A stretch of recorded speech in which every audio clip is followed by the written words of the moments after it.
paper magic will survive like the heat death of the universe and will... Oh, it's a smuggler's copter. Would you like to crew this? And then it crashes because they don't understand arithmetic. All your cards belong to me. 2 minutes into macing him in the eyeballs, I switched to pepper spray. He's like, it's all right, refreshing. And went back to the mace.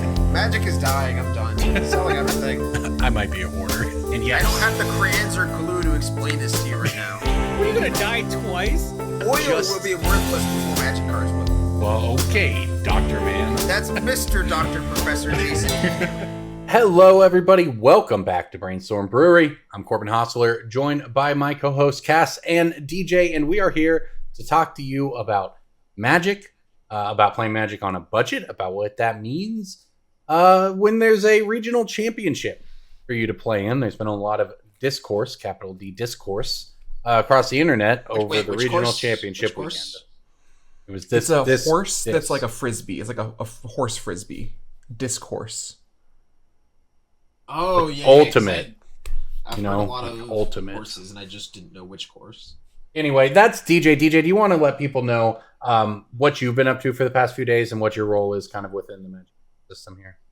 Sure. Thank you for the haphazard intro. My name is Douglas Johnson. Everybody calls me DJ. I am a vendor within the Magic the Gathering community. I have been for about 10 years now.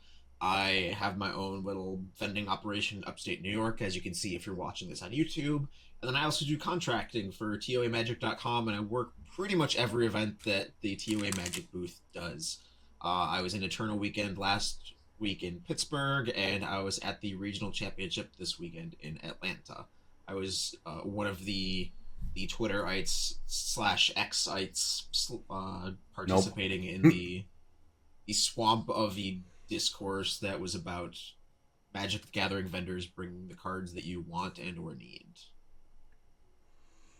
One of the inciting parties. Inciting parties. That is, you can definitely put that in my rap sheet. He didn't start the fire, but he did pour gasoline on it and fan the flames and tell everybody, "Hey guys, we're doing a bonfire." Yeah. Well, Eternal Weekend top 8 competitor Cass, why don't you let people know what you do when you're not top 8ing giant Magic event? I run a little game store in Old Town Fairfax, Virginia, called Games and Comics Paradise. Host a lot of events. I travel for Magic tournaments. I do more of the playing than vending these days. I'm retired, not retired. I spend a lot of time tweeting, and I'm thinking about quitting Magic and playing Pokemon full time because something about the Pokemon sparks joy. I also, for the record, bought several $100s in standard cards in the last 2 days, so take what I say with a grain of salt. Only a grain of salt. And I'm Corbin Hostler. I owned a game store in the past, done lots of small local scale vending. I also write the week that was, where we post to a bunch of coverage. And we are here to talk about this week. We'll get into it, really deep a little bit later, but the economics of vending a Magic event, and what that means, what that looks like, what that means for players, what that means for vendors, etc. in 2023. But first, let's actually talk about the regional championship won by Daniel Weiser with Azorius. Easy Sneeps. Yeah, Easy Sneeps with Azorius Control. Now, Daniel, I believe, is a longtime Magic player. Yes. I certainly recall a Daniel Weiser top 8 appearance sometime in my just distant memory. I've been doing GP and up events for the past 12 years. My understanding is he's one of the Minneapolis sickos who kind of runs with Greg Orange and Ryan Overturf and sort of picks up that affectation that they all get where they're all kind of like, that's pretty nice. The Minneapolis affectation. What, they have a catchphrase? They have a regional catchphrase? Every time I go to that city and hang out at Lodestone, I leave with brainworms. I'm just like, that's pretty guys. That was a really Greg Orange way to say Greg that, Orange is a force to be reckoned with. He is... Pro Tour winner Greg Orange, by the way. Greg Orange changes the minds of people around him by existing and being an icon. And Weiser is no exception to that, I'm sure. Yeah, love this crew. Love the win. Love seeing Azorius Control in a format that, up until a couple weeks ago had Geological Appraiser. Now it does not have Karn anymore either. Now it does have Smuggler's Copter, which we saw in some of the decks. We also saw 2 Phoenix decks, a new combo that's caused quite a stir going into the regional championship with Amalia combo. And what happens? Does the Amalia player have to mill themselves out? That was the big topic of discussion going into the RC, and everyone quickly forgot about that once they got there, and there were 1,300 people competing in the tournament. That was big for a Grand Prix. And this was an invite-only event attached to a bigger event.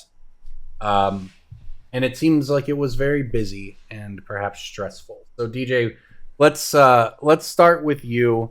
What was the weekend like from your perspective? So this is the 3rd DreamHack I have been to. I was not at Atlanta's last year, but I was at San Diego and Dallas. And they all run a pretty similar pattern of not being super busy from a vendor perspective as the weekend goes on. Friday is normally okay. It's solid. It's got the typical people coming in and getting their business done, selling all the collections they want to, which is the primary reason vendors are there, to buy cards. But then the weekend just kind of peters out as people ask for very hyper-specific cards that we weren't able to bring, or people asking for cards that we sold out of early on in the weekend, or just much fewer high-dollar transactions. I mean, the rest of the weekend just kind of peters out with people selling their Pioneer deck they didn't do well with, or the remnants of their sealed pool, or something from a side event. Like, oh, I pulled some Revelin Riches from this mystery booster. What do you give me for this? And so the event does have some amount of structural issues from a vending perspective, is what the phrasing that I've heard before. With people, everybody there is there to do one thing for the most part. They were invited by winning some other event locally, and they are there to just play Magic and not really do much else. So from a vendor's perspective, it's a little rough already, just getting your foot in the door, because the clientele is not what you are hoping for when you go to these events and pay upwards of $10,000-$20,000 to just be there. Like the weekend prior was Eternal Weekend. That is one that is completely free to get into, no matter who you are or where you're from. You just walk in the convention center door and you brought your very, very old vintage collection, or your very old legacy cards, or your foiled out CEDH deck, and you were just there to drink some beer and jam some games with very expensive cards. And that weekend was heads and tails above everything else.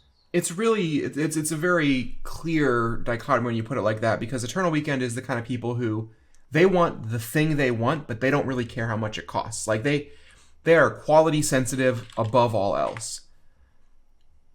DreamHack people are price sensitive above all else. However, competitive Magic and the way that individual cards function makes them quality sensitive to the specific item. So like, if you have Farewell and not Sunfall, that's a problem for them.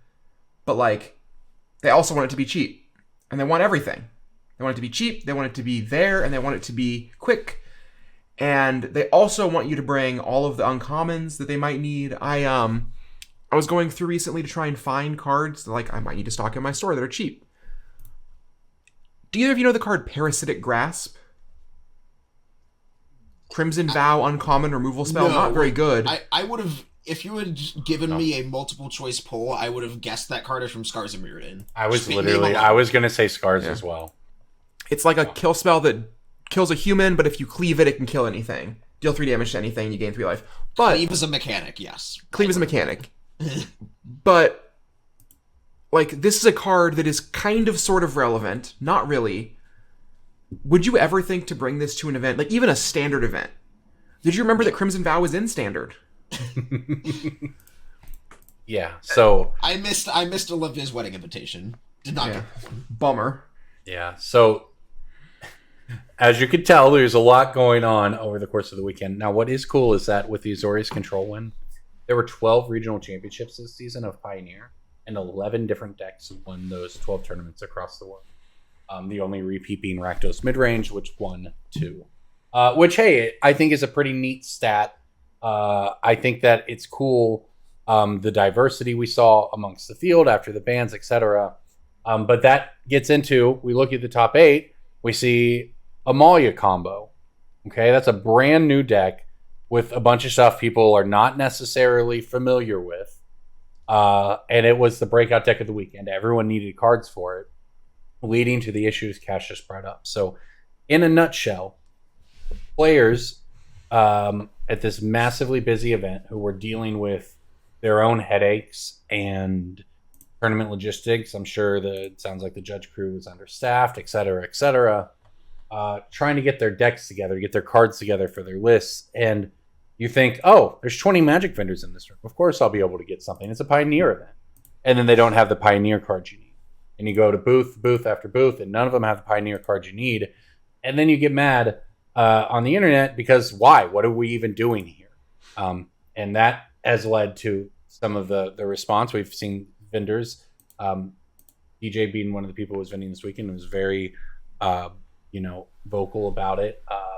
There's been a lot of discussion on it. And in a nutshell, DJ, do you want to explain, or Cass, whichever one you want to take this, why it is so difficult for vendors to stock every $1, $1.50, 75-cent card you might need for Pioneer? Sure. So this is a topic that I could drag the whiteboard down, get the big pointy stick that the teachers used in the 1960s, and I could go on for a few hours on this.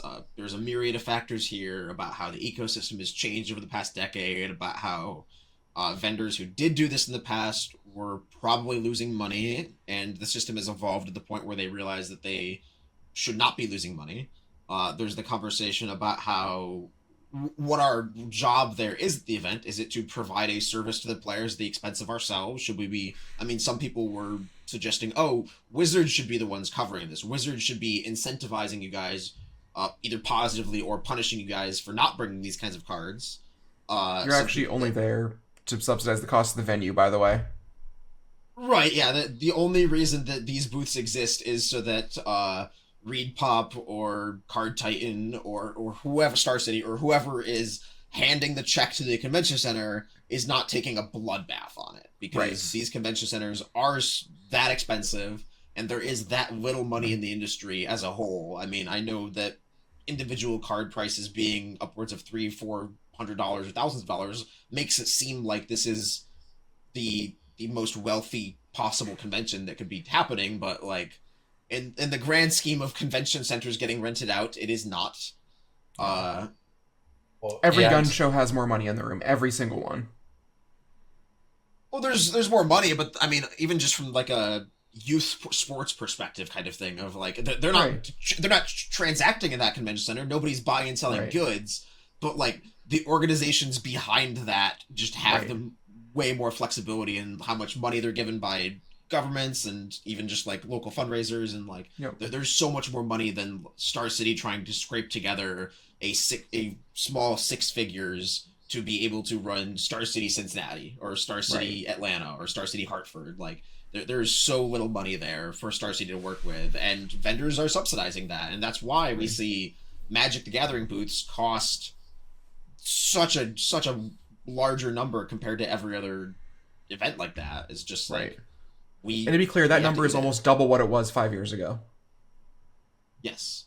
The cost of a booth at an event is doubled. All of this kind of leads to this point, right? That players expect vendors to have the cards that they want. And because players have a vision that vendors are just like them. Vendors are just Magic players that opened up a store. And also, we're not. Right. And they believe, the belief is that if it's a Pioneer event, of course they're going to have Pioneer cards. That's why we're all there. And what that misunderstands is that the player is not being catered to. The player is the product. Rodney Bedell is one of the smartest people on Twitter who is also playing Magic, and he is very good at summarizing these things in a bitter medicine sort of way, I think.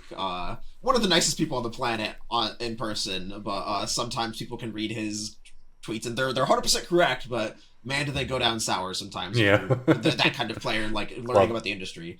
And he just summarized it as, it sucks to learn that you are not the customer not the customer, like not the favored customer, not the person being marketed to. You The are value, yeah. you are the product Yeah. that is And being that's- sold to us vendors. That's right. Yep. Players are being sold to vendors. Vendors are paying the TO so that the TO can pay for the floor costs. That's how it works. What that doesn't mean is that it becomes in a vendor's interest to have 50 cent uncommons because Let's there's talk no about way. why. Yeah, go ahead. Let's say, and I'm being conservative here, having a booth at DreamHack, paying for staff, paying for logistics of getting inventory ready, 20 grand minimum, I think, realistically. Yes, that is a very safe number. How many 50-cent cards do you have to sell? We'll say an extraordinary. Let's say you bought all these 50-cent cards for a dime. How many Let's say they're 50-cent free. cards? Let's say they're free. Let's say they're free. Yeah, you have to sell 500% how many of profit them? margin at a dime. How many of them by do the you way, have to sell to break even?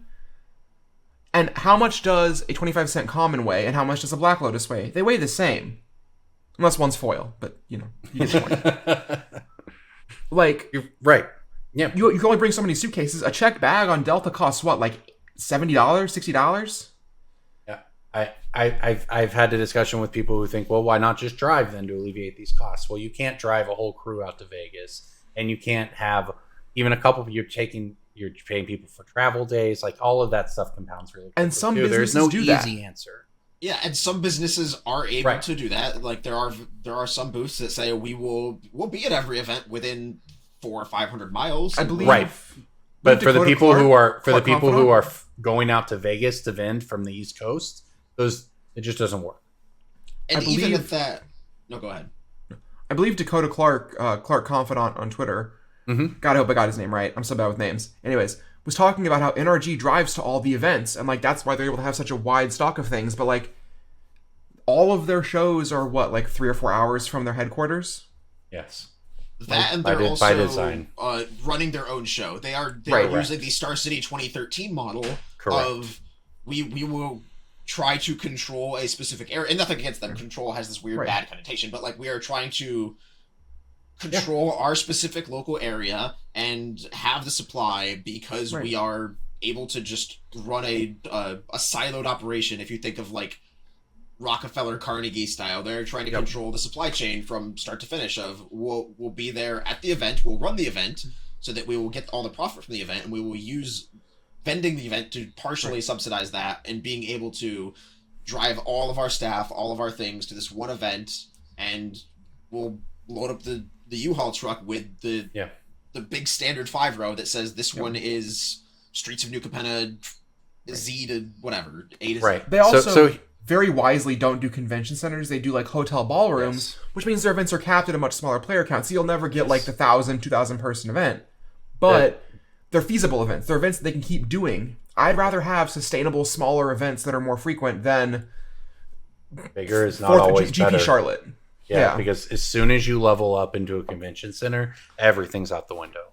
We've talked about this before, but we ran a party at a Grand Prix number of years ago for this podcast. GP&D 2019. There you go. But we were talking like $40 for an easel if we wanted to write with a sharp, not a Sharpie, right? A dry erase marker outside the room saying, "Hey, party here" or whatever. $40 for the stand. You want chairs moved and you're in a city with a strong union, you got to pay for every union worker. And like, that's good, right? That's like ultimately a positive thing. But these are all things people should realize. But it adds up. Yeah. And then Part of the reason why back to Cass's point about what makes it not feasible with all those, how many 50 cent uncommons do you have to sell, blah, blah, blah. Well, the obvious response is, we'll sell it for more.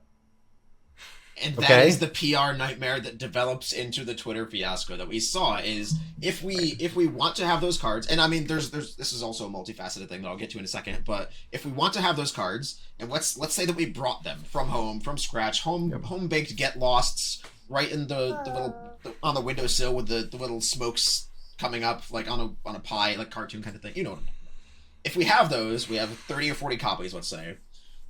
If we charge $8 in order to cover those costs, in order to say, okay, we'll make it so that this is worth bringing just as much as a Shockland, just as much as a Fetchland, just as much as this foil Odyssey card that's been in my case for 6 years that I want to sell, and it's not going to sell online, so I want to get it in front of a person who will physically see it and want it for their CEDH deck. Let's say that we bring the Get Lost instead. Well, TCG Low's 5. Let's say we'll charge 8. Then we get a main Twitter review. And, guess such and such vendor is price gouging us because they're the only ones with Get Lost, so they think they can charge double TCG. How dare they? Why am I inviting myself into that? And that follows you forever because that Reddit post then becomes the top thing when your name is searched, and most of the time that's good. But in this case, it's just those risks are not worth it. And what's crazy is we watched it play out in real time because we were literally on, and I don't mean this in I'm not, obviously I don't even know who the person was or whatever. We're not calling any one person out or using an anecdote here, but this demonstrates it in a nutshell. We're talking about this. All of us are having this conversation online with people about, and a lot of players are chiming in. Well, no, hey, I totally pay more for the convenience. That's super reasonable. No one would be mad about that. Then somebody comes in and says, yeah, man, I was just at this Grand Prix or at this event and no one had the card we needed. We went around the room looking for a language, finally found one. It was $4. And I'm never, ever buying from that vendor again. $4 for a 50-cent card. That happened in real time in the middle of this conversation. At this event that we're talking about. Yeah. Also, what do you want people to do? Speaking of anecdotes, competitive players are incentivized to have a vested interest in their results. It's not my job to make sure you do well in the tournament as a vendor. It's your job as a player. This is a fun anecdote from, I think it was the GP Charlotte, like the 4,000 person one. Mm-hmm. It was like 5 or 6 minutes till round 1 started. And there was a player who was running around the room screaming, asking if anyone had a lightning storm. The win condition for ad nauseum at the time. Yeah, very important. I had done a cold snap draft the night before. And I had my draft deck with a lightning storm in it. And I said, I got a lightning storm, man. And he's like, cool, what do you want for it? And I said, I'm not the one making an offer here. I'm not going to be the bad guy. And he offered me $10 for it, and I took it. That card was worth nothing at the time. He had a vested interest in his success. He paid me $10. He got it. He played with it. I assume he did not do well because that deck sucked. But, like, if you want he had a good time.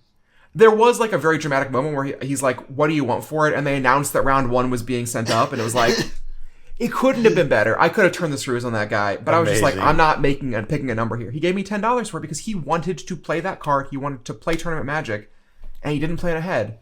And I am firmly of the belief that if you don't plan ahead, you should either pay the VIG or get punished. And that's someone who's gotten punished a lot and who's paid the VIG a lot. And I think all of us here will agree with that. 90% of the people listening to this podcast will agree with that because of the brand we have built as a podcast. But there's going to be 10% of people listening who are now picturing mustache-twirling Disney villains who enjoy being able to make 6 times as much on this event than we normally would have because we get to price gouge on Get Lost or what's the card's name? Inti. Inti is another one. Inti : or Inti, something legendary creature. And I haven't even gotten into... so I use the Get Lost example where we sell out of all of our Get Losts. And then how do we get more at the event? I mean, if we're using some very, very bread and butter economics laws here, then we as the vendor need to pay more to increase our supply, and then we will increase our price to adjust for increased demand. We had players selling their Pioneer stuff, selling these cards, and just for funsies, because we were bored, we started offering very close to retail on these cards, and we still can't get them. I looked through a draft deck and said, I will give you $2 on your Inti. TCG low is $1 something. And they said no. Yeah. That's so good, DJ, because that speaks to, and man, we've talked about this for literally since I think day 1 of this podcast or whatever, right? People want their cards to be worth money. They don't want their cards to cost money. So what that means is it's great if they want to buy those dollar inties or whatever, right? It's not so great if they can't get any at the event because the dealers don't have any, and no players want to sell playable cards for $1. And I want they're not going to touch on something. A lot of this tension between vendors and players is not the fault of the vendors or the players. Correct. 100%. WotC keeps charging more for booster boxes. The price of booster packs keeps going up.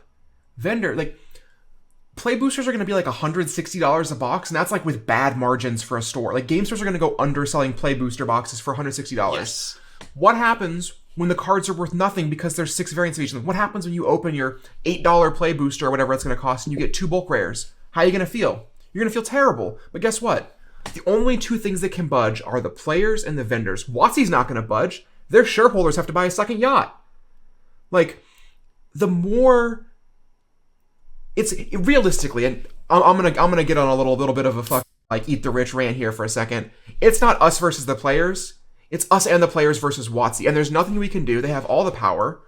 And so all you can do is either suck it up, swallow it, play Magic, and just like, I don't know, buy your uncommons on TCG Player a few weeks early. And if you can't audible the night before, like, if the difference between you doing well in the tournament and not doing well in the tournament is not having like the 15th sideboard card, you're probably bad at Magic and weren't going to do well anyways.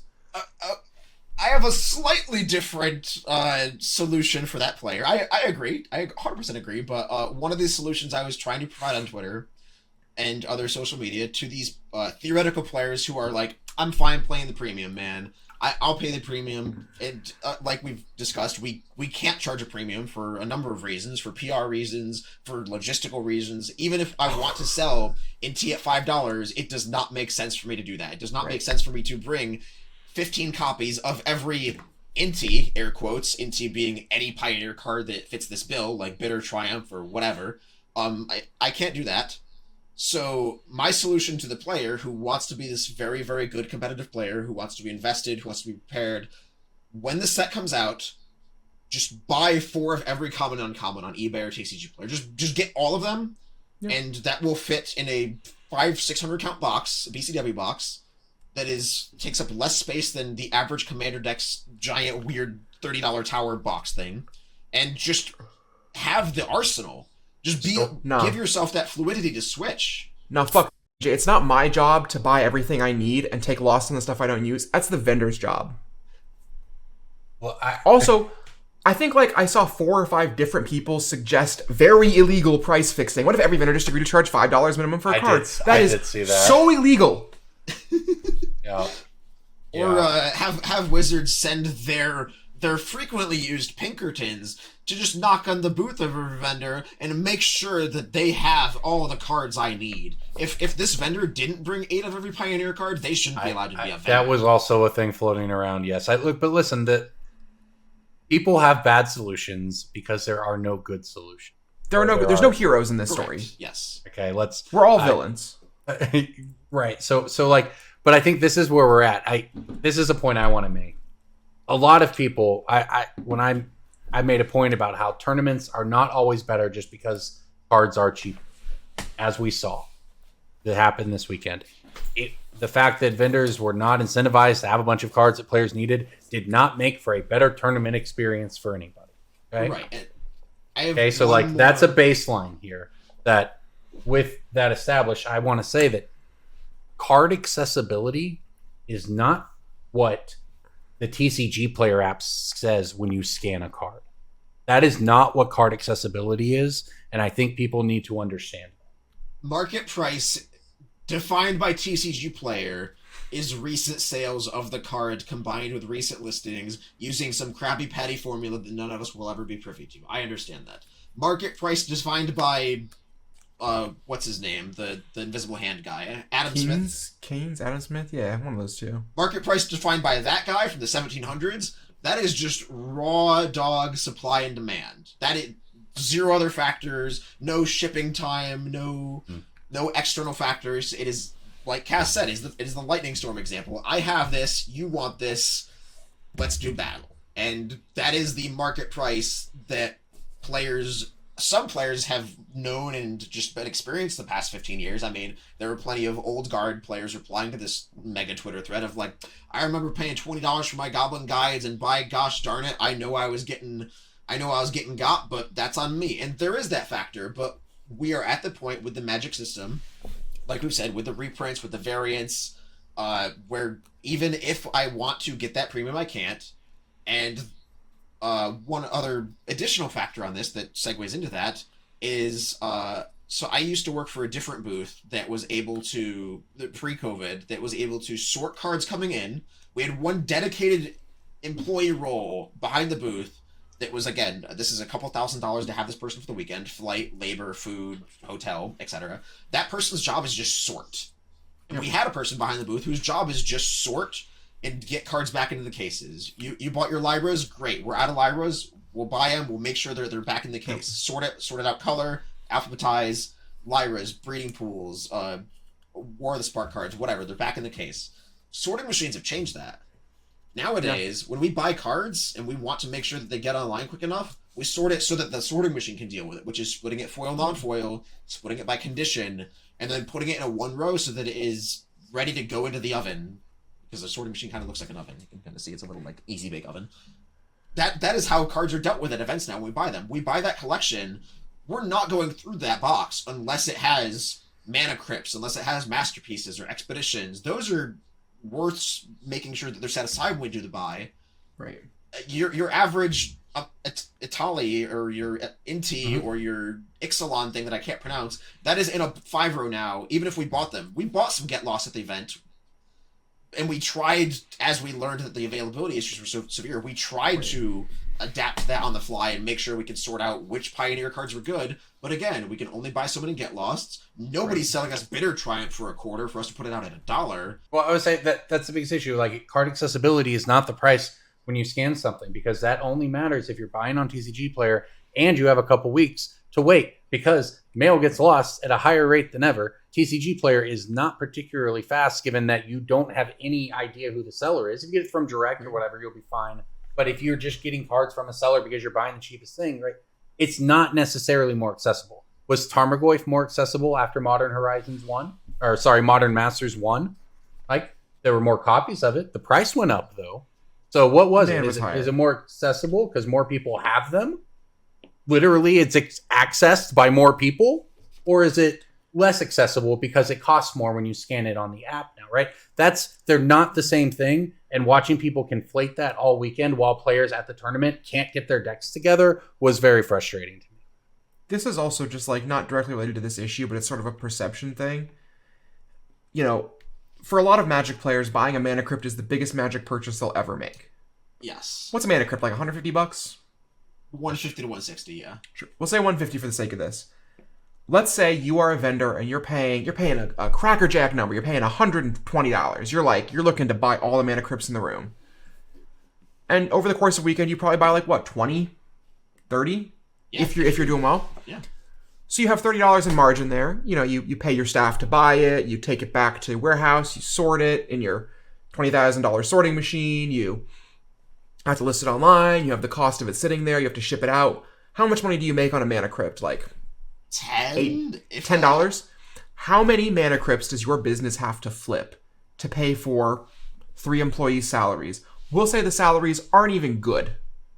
Like 3 minimum wage employees. Yeah, how many Mana Crypts does your business have to flip? This is an LGS south of the Mason-Dixon line. $7 minimum wage. Jesus. I believe it's $7.50 in most of those states. Excuse me. Ludicrous, by the way. But how many Mana Crypts do you have to sell? Like, for a lot of Magic players, oh, wow, they have 30 Mana Crypts. They must be making money hand over fist. And it's like, for every Mana Crypt we buy, we have to buy 3 foil-etched, Suck My Balls legendary creature, which costs $22 but sells 1 copy every 6 months. And it's like... Yeah, all great points. As somebody who has spent the last decade making a living in this industry, it sucks. I could be making so much more money doing anything else. I could we do all like Magic, right? I like Magic, but I don't know. Well, I want to tell one more anecdote before we move on from this. Yeah, go and ahead. It's about the if the 15th sideboard card would have saved you, you probably weren't if you thought it was going to save you, you probably weren't going to do well anyways. This shout out to Ross Merriam, who definitely does not listen to our podcast, but shout out to Ross Merriam, who talked about how one time he was at an event, needed 3 Horizon canopies for his deck. They were $90 a piece. He said, "Nah, I'll just play an extra forest fetch land and another card, and then top forward." That is to say, it's the power of Karl Marx that helps you win tournaments, not the cards in your sideboard. Very nice. The last point I'll add is we're talking about people, and they said, well, just supply. They said, just watch on YouTube, by the way, to get that joke, everybody, youtube.com/Brainstorm Brewery. No, but they were talking about, well, why doesn't this just scale down? If things are so inexpensive now, why doesn't it make more sense to just buy at wholesale and flip these cards? And the answer is all the things Cash just laid out, among other things, like the fact that distributor costs don't really change, sets a floor on things. But on top of that, your human costs don't change. Whether you're paying minimum wage or whatever you're paying, it doesn't change whether you're selling a $20 card or you're a $3 card. It doesn't change whether you're having your employee pull 4 ofs for someone's modern deck or having them pull 100 singleton 75-cent cards for their commander deck. Like, these costs don't change. It does not scale down. Therefore, there's going to be an adjustment from stores and vendors to the things that actually work for them. And players are going to eat the difference. It is heartbreaking to not be able to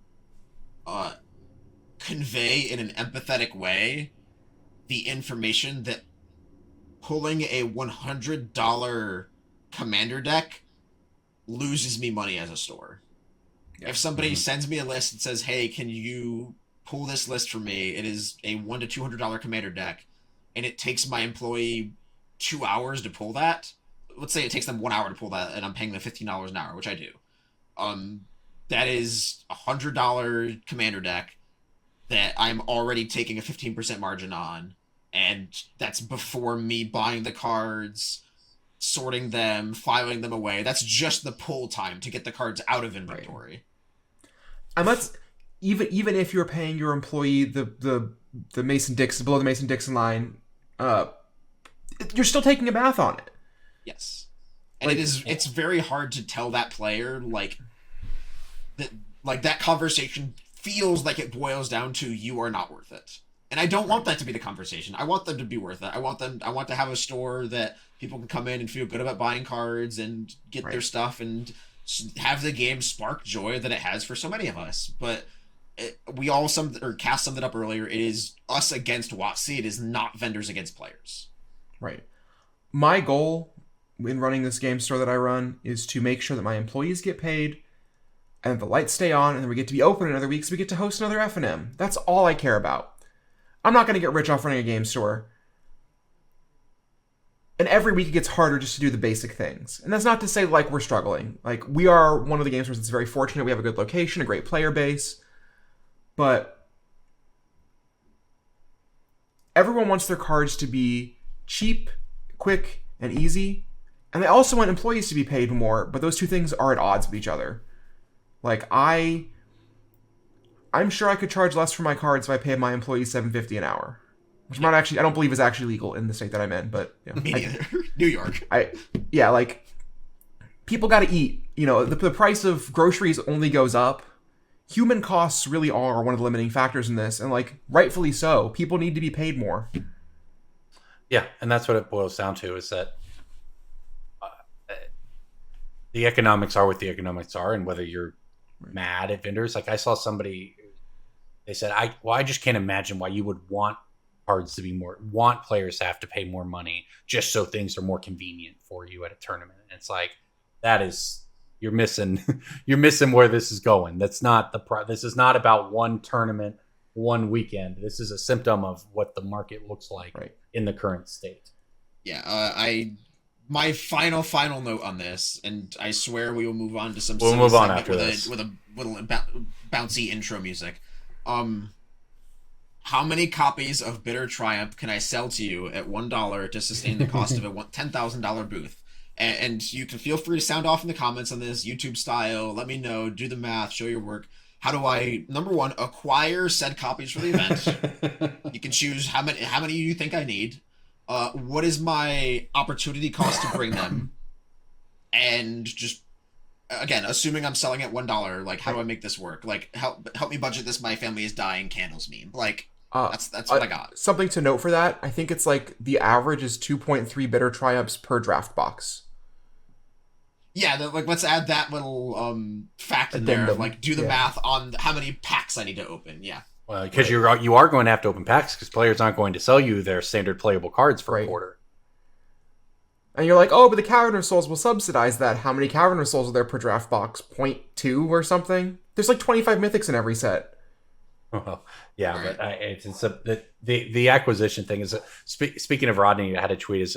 It's wild how Wizards gets their cards and sheets and then randomizes them in the packs and sends them to Star City, who then sorts them and randomizes them back. But that's incredibly wasteful. That's the model. Wizard sells boxes, everyone else buys boxes, and the market for 30 years follows from there. So I don't expect that to change. All right, let's move on. Look, we do a lot on this podcast, and we wanted to go deep on this. It was the subject this week. There's a lot to talk about. But let's move on to a little game meaty we like to episode play, where we try to stump each other and help you pull some value out of your extra draft gaff. It's time for Breaking Bulk. Breaking bulk time. Breaking bulk time. Break. Oh, yeah, breaking bulk. There's so much good stuff. It's a pick. Breaking bulk. The end. What is I got a break? heater. Corbin, what's a break and what's a bulk? Well, you got me earlier when you said heads and tails above the rest. Like, the saying is definitely heads and shoulders. Not anymore. Corbin, we'll I burn that looked it bridge when up, we get and to it it. actually, it may be wrong, but some people do use it like you do. I looked it up because I was like, that's so wrong. I've never heard that. It's heads and shoulders above. Everyone knows. But Heads and shoulders is that's a shampoo. you idiot. yeah. Right, man. My breaking bulk this week is a Brothers War colorless uncommon. It's an artifact. I said colorless. I'm not clarifying further. What I'd like to throw you off. What is it? Field of Demolition? Is that the Field of Ruin variant? Demolition It's field. Demolition Field. Love that card. Technically, functionally different than Field of Ruin. Field of Ruin makes Yep. them search, so you can force them to archive trap. Yep. Be able to archive trap. Demolition Field, if you want to buy a playset on TCG Play right now, it's going to be almost $8. Is this a 4 of? It's a 4 of in multiple standard decks. It's a 4 of in a modern deck, too, in the Mono Good in Black Coffers Commander. deck. Good in Commander. And unlike Field of Ruin, it only has one printing. Yeah, Field of Ruin used to be the card that we were talking about, where it's this is the one you pick out of bulk, and then it got reprint after reprint after reprint. Well, it also Point. just got power crept. Yeah, I mean, if it was legal in standard, it'd probably be... I think it is legal in standard, actually. Field of Ruin allows every opponent to search. So in Commander, you're just giving people lands. So Sure. they literally set out to fix that, which is why we got additional variants. I was actually just going to buy Demolition Fields online and, like, rather than dig through my boxes for the ones that I have, and I saw how much they were, and I dug through my boxes and found 16 of them, and I'm rich. Nice. So break your bulk like I did. Breaking bulk. All right. I'll jump in here. I have a green uncommon for March of the Machine. Pillory for you, Mr. Editor. It's not plural. Nope. It's true. It is 3 March days of in the the Machine. stocks getting rained on for you. It's the machine, like Rage Against the Machine. It means, like, the system. Actually, it means... It's actually the printer. That's what they're raging against. Tom Morello's really against Rage printers. against the He printer. loves cops. Tom Morello notably loves cops. And there's the episode name that will make it so nobody knows what this is actually about. That's the Tom Morello loves police officers. All I'm hearing is you all don't Dead know what ones. this green uncommon is from March of the Machine. It is the Lord of the Rings and the Lost Caverns of Ixalan, by the way. March of the Machine, green uncommon. Is it the battle? Is it Zendikar Explosive Vegetation card? No. Good guess. I can't even think of the mom set symbol right now. Is it Kami of taps for mana for enchantments? It is. Yes. Well, kind of. I know this. I know what this card is. It's 3 mana. It's Yeah, green no, and 2 colors for a 1/2. Yeah. Well, Okay. kind of. It's in standard sideboard sometimes. I think. You've got it. It's 2 and a green. It's a 1/1. If one or more counters would be put on something, you control that many +1, and then tap, add mana X of any one color, where X is the Kami's power. Isn't it an enchantment creature though? It's not. I can see it in my mind's eye, but I have bad vision.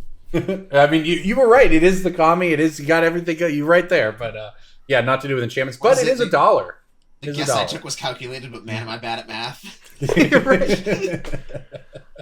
That card's great. March of the Machine is kind of secretly got a lot of heaters in it for, especially with standard season coming up. Yeah, I'm excited. Pioneer season is wrapped up. Standard season next. Well, we've got the Pioneer Pro Tour. Yep.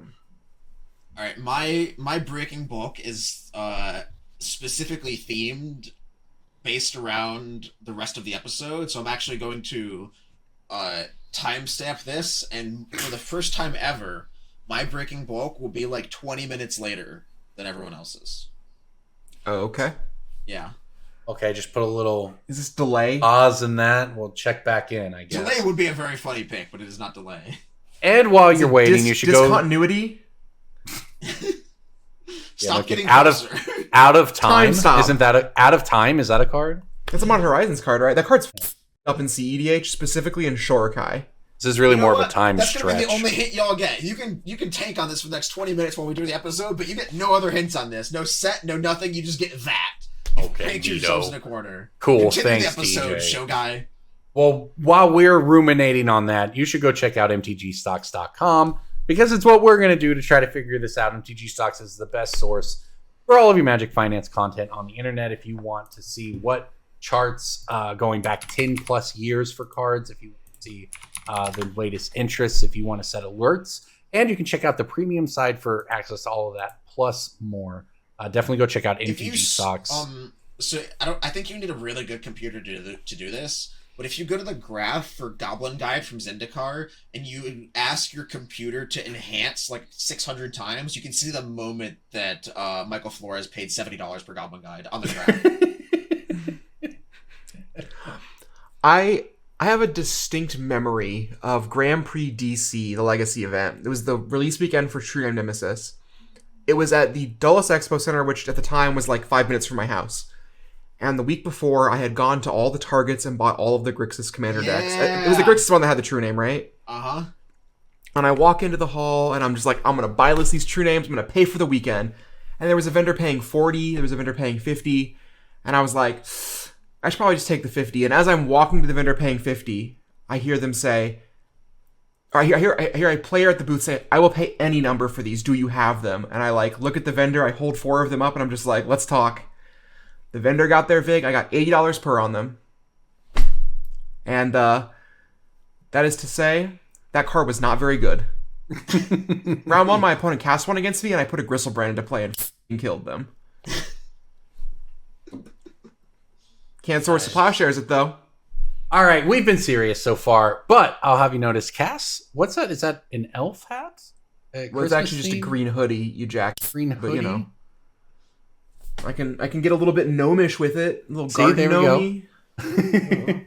Look, the point is, it's Christmas if you are someone who celebrates Christmas.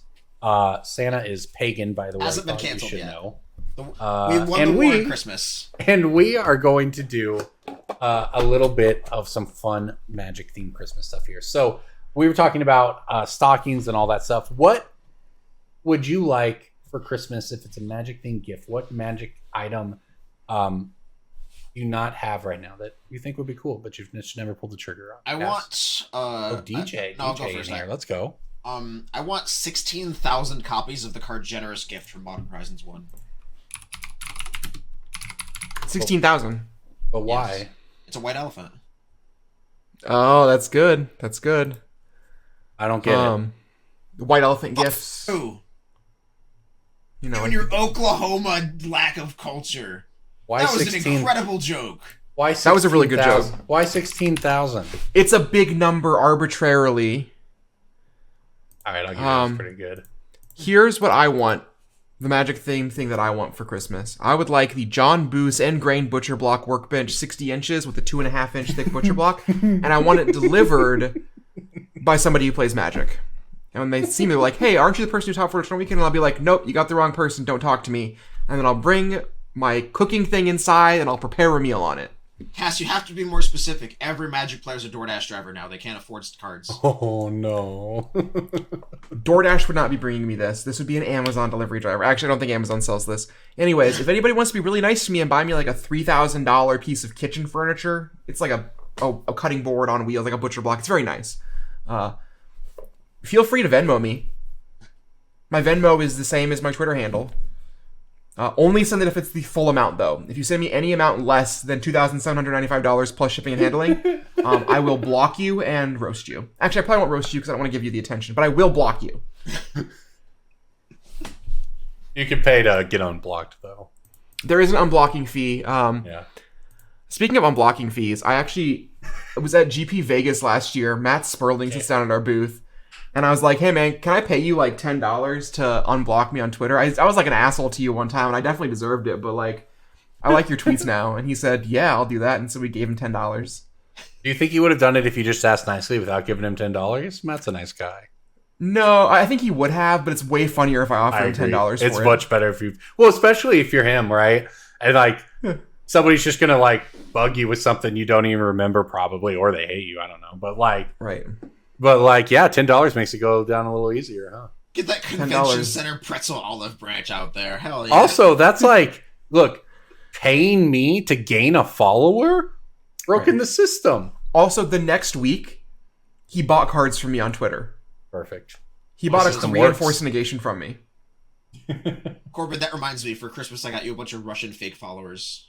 Ooh, great. Love that. Nice. Unlike Jason, though, I'll accept them. Bring it on. How's that any different than the average Twitter experience where the only likes you get on your tweets are from porn bots? Like, it's true. I actually picked up a bunch of real followers from Top 4ing Eternal Weekend, and I've done nothing but tweet about Pokemon for the last 7 days. Well, Pokemon's great. But we will ask you for one more Magic card this week, and that is the Magic card coming for our last segment, Pick of the Week. It's time for the Pick of the Week. Pick of the week, pick of the week, pick of the week.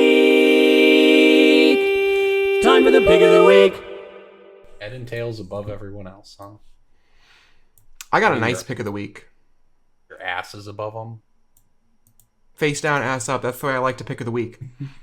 My Pick of the Week this week is Topiary Stomper from Streets of New Capenna and Ixalan Commander deck. Card is a 4 of in what I believe to be the best standard deck, or second best, depending on perspective.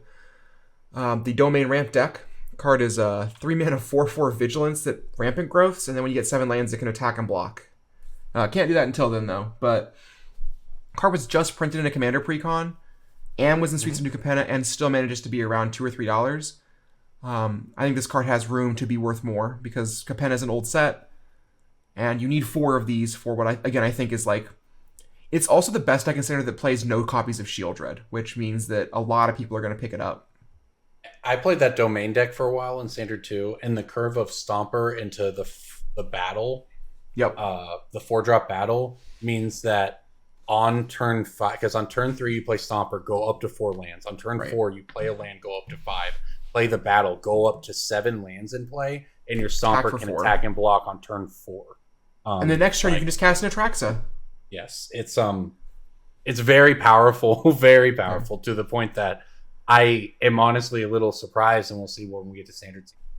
I thought that when I was playing it, that Domain deck was such a sort of like a gate. Like, that was such a powerful thing to do with the Atraxa on turn 5 consistently while developing your board, that it would be hard for like aggro decks or anything to really exist. And to an extent, that's true. But yeah, Standard's in an interesting spot moving from here, but it's going to get a lot of attention at the beginning of 2024. And if you need them, if you are briefly considering any deck that plays these, if you have learned anything from our 30-minute diatribe about card availability, buy them now and just put them somewhere where you will remember them into your little toolbox of maybe boards, and then you can be the hero at the next event. If you're at some sort of large standard RCQ-esque thing and somebody says, I need Topiary Stompers, and if you're not playing them, get your bag. Or blend them out and be the hero that you think the vendors aren't. Just acquire the cards way before you have any inkling of possibly playing them when they're at that level of availability and affordability. Yeah. Like, I'm not saying go out and like, just in case, get the Shieldreds, just in case you might need it. No, but Topiary Stomper, yes, absolutely. If you think you might play that $1 uncommon, add 4 of it to the cart. Pay the one-time shipping fee. Just spend the $50 to get all the maybe boards you might need from that set. With that said, we do recognize, and Aaron Forsyth mentioned this on Twitter, that the ban timing this time around right beforehand did not help matters. That's not the only thing to blame, but it didn't help. That is a tiny, tiny symptom of a virus. Caio Lopez put it pretty well when he said that is Aaron Forsyth worrying about recycling when there's a meteor hurtling towards the Earth. Yes, I think that's the part that's within his control. There are some things that were a factor there, a ban being one of them, but if you heard that there was a ban announcement coming, be prepared. Also true. Kyle Lopez is good at a lot of things in life, mostly being hyperbolic, the other being pretty fun to hang out with. But, when he's right about the hyperbole, he sure is right. On that note... DJ, you owe us a breaking bulk. And a pick of the week. Mm-hmm. Pick of the week? Your breaking bulk is wibbly wobbly timey wimey. I don't know. No. So my pick of the week, I'll give you all a few more minutes to cook. My pick of the week is Court of Calling. It is getting a reprint in Ravnica Remastered, as with 1,600 variants, I assume. So the card will be very, very cheap, and the card is also very, very played in Pioneer, as we saw. All the Amalia players needed 4. It is going to continue to be a staple in any sort of very heavy creature deck, and they continue to print legendary creatures that synergize off each other and do things. Mm-hmm. We've always seen Court of Calling float in this $3 to $10 range. It never really escapes that price in the past 8 years or something like that. And right now it's 7 to 8-ish. It will go to 2 or 3, I think, after the Ravnica Remastered reprint. You will pay $10 for a playset, and then you'll just, if you don't own them already, you will be slightly happier that you paid $10 for a playset and not 30-something for a playset. Yep. That's it. Court of Calling. Good card. Played it a bunch in Modern Pod. It's still good today. Just, they'll keep printing creatures. Greensun's banned. I almost picked Yawgmoth, speaking of Abzan company. Not company anymore, but Abzan Court of Calling decks. It is kind of wild that Ed Amalia in Pioneer 2, the sort of archetypical Abzan combo deck, still exists, even if all the creatures are different. Yeah, I was having a couple nostalgia moments of, these Amalia players, they don't know what a Kitchen Finks trigger is, but right? Yeah. It's fine. Yeah. Everything's fine. But you watch people play Yawgmoth or whatever, and they're just playing Abzan Company. I've seen this before, it's fun. But with that in mind, I'm actually going to pick an expensive card, at least comparatively this week, because I think that this is a new mythic that carries some reprint equity for Wizards. And I believe that reprint equity is in the utmost demand over there, especially new cards that might fit the bill. So I'm looking at Moonshaker Cavalry, the white Craterhoof Behemoth. It's bottomed out at $12. It has flatlined at that point and started to tick back up a little bit. It seems to be at the bottom, looking at the graph on mtgstocks.com. It's a mythic from Wilds of Eldraine. It's got no extra printings except for a game day promo, which has got different art in his. And then it's got, of course, an extended art version, which is a few dollars more. But I'm looking at White Craterhoof as something that they're likely to lean on in the future as sort of an expensive white, an expensive mythic, right? Like Craterhoof has only been reprinted in Commander Masters, Jumpstart, Modern Masters, and some secret layers. It's still a it's a $25 card even after all of that. And I think that they probably are going to approach this game-ending white Craterhoof with the same kind of, reprint respect. I think that this is the kind of card where I wouldn't go out and buy 20 of them. I would not. But if I need 2 for decks, I would buy them now and not wait, for sure. Yes, yeah. 100%. All right. Well, I have thoughts on my breaking bulk. My curtain closing. This is oddly specific timing. This is my guess, and it's really out there because the card was kind of expensive before, but it's the kind of card you might find in bulk. Is it Delayed Blast Fireball? No, but that is a good guess. I got no guesses. I will tell you, it is from Lost Caverns Commander. Broadside Bombardiers. And what is the rest of the details here? The only detail I've given you thus far is that I waited until now to do it at the very end of our show, which is apparently a pretty decent clue in of itself. The fun. Oh yeah, it's got to be closing statement from the Silver Quill deck. No, this is from Lost Caverns Commander. I think he's just Well- being intentionally stupid right now. But Closing statement had to have been cast in your instep, or had an You know- advantage if it got cast in your instep. You know, we know the Corbin- name of the reference. card, Corbin. Corbin, we are what we pretend to be, so we ought to be careful what we pretend to be. I think that's Vonnegut. Keep that in mind, jackass. I could. I know 2 cards from Lost Caverns Commander. It's Broadside Bombardiers and like $20 white guy. Okay, well, this is $1 blue rare that gets tossed in the bulk bins. The card's name and Wave goodbye. There you go. It's got a merfolk on it. And it's at the end of the show. Bye. Hi, everybody. Thanks for listening.